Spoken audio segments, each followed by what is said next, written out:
Backstory. When I was a teenager, I met a boy one summer, lost my virginity to him, and we had the whole puppy love thing going on. When school started, my mom was transferred and he was sent to live in another state with his mother, so the relationship was never able to run its course naturally. To make matters worse, I was pregnant. According to then BF's mom, when he moved in with her, he became really depressed, started hanging around a bad crowd, doing drugs, and then his best friend committed suicide. His life fell apart at that point and he overdosed on cocaine and was sent to juvenile detention. Before all that, we had talked on the phone every day. After his troubles, we wrote to one another all the time. He was an addict by this point and couldn't stay out of trouble, and when I had the baby, I put him up for adoption. Then boyfriend understood, told me he was proud of how brave I was, and we remained very close through letters. So this went on for about 8 years. I dated, had a life, but also continued to write this person. And all the letters were very loving and romantic and completely unrealistic. We really didn't know each other well at all, had never spent a significant amount of time together on a day-to-day basis.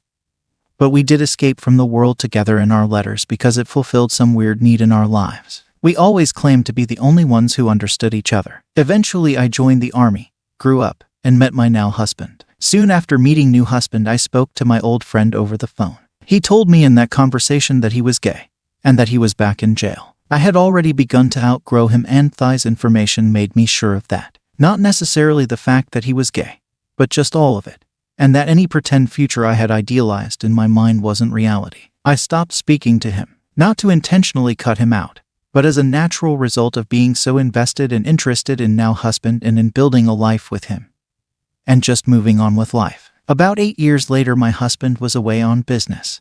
I was bored and it was late and, among other people, I googled old boyfriend and found out he had committed suicide in prison. When husband came home the next day, I told him in tears and he was a little less than comforting, which I understood. And then life went on. But then 2 years later, old boyfriend's mom found me on Facebook, and talking to her just dredged up everything. She wanted to talk about her son, of course, and also ask if I knew anything about the baby I had given up. I did, very minimally. But she really pushed in that area and talked about me being that child's natural mother, etc., etc. Point is, she really opened up some old wounds there. Plus, she was sending me old boyfriend's suicide letter, his last drawings, his case files. Basically, because he had been in and out of trouble and never had a life after we met. I was the closest thing she had to a daughter-in-law. She didn't know he had been gay, either. All of this, his death, my adopted child, old memories, sadness and guilt over the suicide, put me in a bad place of regret and what-ifs and depression. Husband and I fought over my involvement with old boyfriend's mom, and I claimed they were family, and that I wasn't going to say I didn't care about old boyfriend just to make him happy. In his worry and insecurity, and because I wasn't talking to him, he installed a keylogger on my computer and saw the messages I was writing to old boyfriend's mother. In those messages, I mentioned how much I had loved old boyfriend and he was my soulmate. I had no idea he had done this. Finally, I got over it and that cloud passed. My husband and I's own son was becoming a teenager and having all these emo-ridden conversations with a girl on Facebook.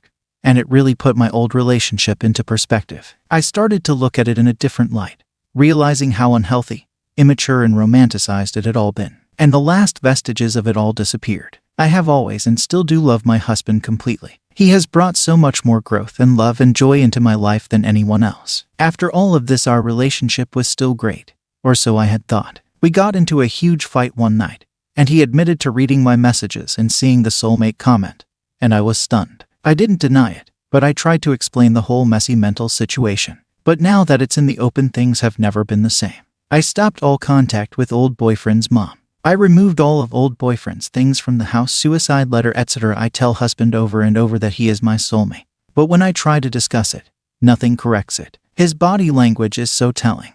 He will literally put a wall between us and turn his back to me. I can tell that he doesn't treat me with as much love and care as he used to, even though I know he loves me still. I want to fix this. I want my husband to realize I love him more than I've ever loved anyone, that I don't have another soulmate, and that he is my world. What can I do or say? Me 31 female with my ex-partner 33 a male of 7 years. I feel intense regret after cheating and losing him.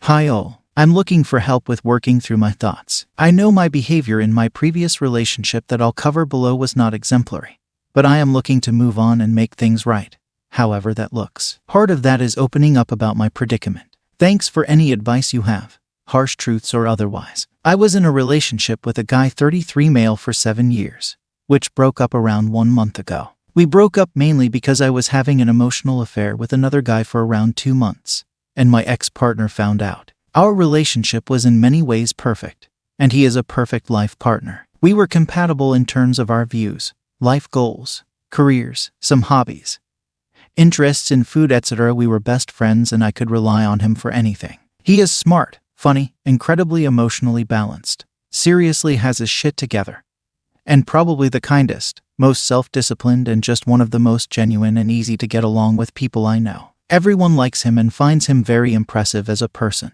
We were long distance for the last couple of years, which we really made work despite being in different states. Towards the end, he was traveling to see me a lot and we were due to end the LDR in the coming months, when his work project finished. At this time, he was pretty stressed with work and I could see that he was looking a bit run down during our daily chats and becoming a little difficult to speak to. He always said that some days he just didn't have much to say and would be a bit silent. For a while, I was having doubts about our relationship because I felt like we were only friends, and the spark had gone between us. I wasn't feeling attracted to him. If I'm honest, I'm not sure I was that physically attracted to him after the first year or so of being together. Our sex life wasn't always that frequent, maybe 2-4 times a month max when we lived together, and sex was becoming less enjoyable for me as time went along. He had a much higher sex drive than me, and had brought up the issue a number of times and wanted to have more sex with me, make me fulfilled too. He is a very considerate lover and, at the start of the relationship,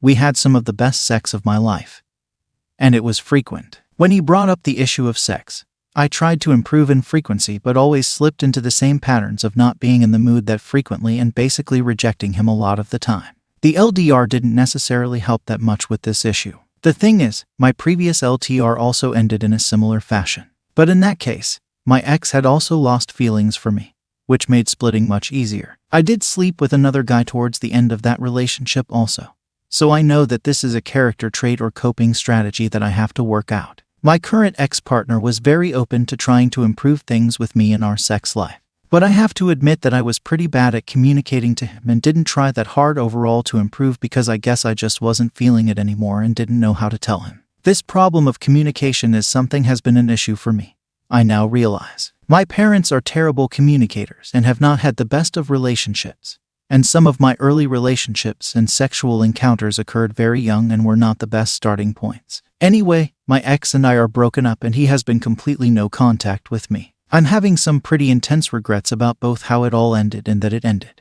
I was having a stupid emotional affair with a guy I'm still in contact with, who I basically just had a load of lust for upon meeting, and who wanted to sleep with me too knowing I was in a relationship. While I refused his advances, I liked the attention and just continued speaking to him. We are too far apart now for anything to happen. Recently, many of my friends have been looking for love also, and I think their escapades highlighted to me that I didn't have the same fun anymore with my ex. So, when this guy came along and showed me so much attention, I couldn't resist staying in contact. I guess I'm looking for some words of advice how I can move on from this, how I can face my issues, and whether anyone has gone through something similar. I know what I have done is highly disrespectful, and I need to address these issues head on. Also, I am now feeling so much regret that I want to contact him and try again, but know that I should wait before I do that to get my own stuff sorted out and that it's probably incredibly selfish of me. I can't help but think that while I could find someone I am more attracted to in the long term, they probably won't have the same qualities as my ex overall, and I now realize what I messed up. In some ways, I don't feel like I deserve to find someone like him again. Before breaking up, he still wanted to work on our relationship, but I was just so confused with myself and actions that I couldn't commit to making the necessary changes. Thanks for any advice you have, harsh truths or otherwise.